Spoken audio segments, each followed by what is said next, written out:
আসসালামু আলাইকুম ফ্রেন্ডস, সবাই কেমন আছেন? আলহামদুলিল্লাহ আমি ভালো। ঈদের শুভেচ্ছা রইল সবাইকে, ঈদ মুবারক। আমার ভাইগনা মোহাম্মদ সামান আহমেদ ঈদ মোবারক সবাইকে। ঈদের শুভেচ্ছা দিল, সালাম দিল। সবাই দোয়া করবেন ওর জন্য, আমাদের জন্য। আজকে আমাদের বাসায় অনুষ্ঠান, অবশ্য আল্লাহর রহমতে ঈদের তৃতীয় দিন। বোন ভাগ্নি সবাই আসে, দুলাভাইরা আসে, ফ্যামিলি একটা অনুষ্ঠান হয়।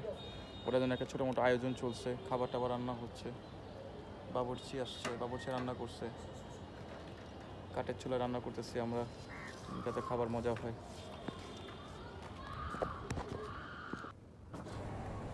মাশাল্লাহ, বাবুর্চিরা আলু ছিলতেছে, খুব সুন্দর মতোই আলু ছিলতেছে। আমাকে দিলে এভাবে জীবনে মনে পারতাম কিনা জানি না। এখানে আগুন জ্বলতেছে, উপরে ডেক আছে। অ্যাকচুয়ালি বাবুর্চিদের সামনে বসে থাকাটাও এটা একটা মজা আলাদা। বা মাংস কষাইতেছে, ভালো মতো ফুটছে, আলু ধোয়া কমপ্লিট। পেঁয়াজ টিয়াজ দিয়ে দিল কষানোর জন্য। লাকড়ির চুলার খাবার মজাই আলাদা। একটা আমিও সেলফিতে আসলাম, দেখি কি হয়। বাবুজিদের সামনে একটু মাতবুরি না করলে তো হয় না।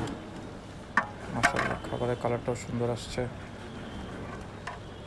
অলমোস্ট প্রায় রেডির দিকে গরুর গোস্তের তরকারিটা। রেজাল্টও করতেছে অবশ্য।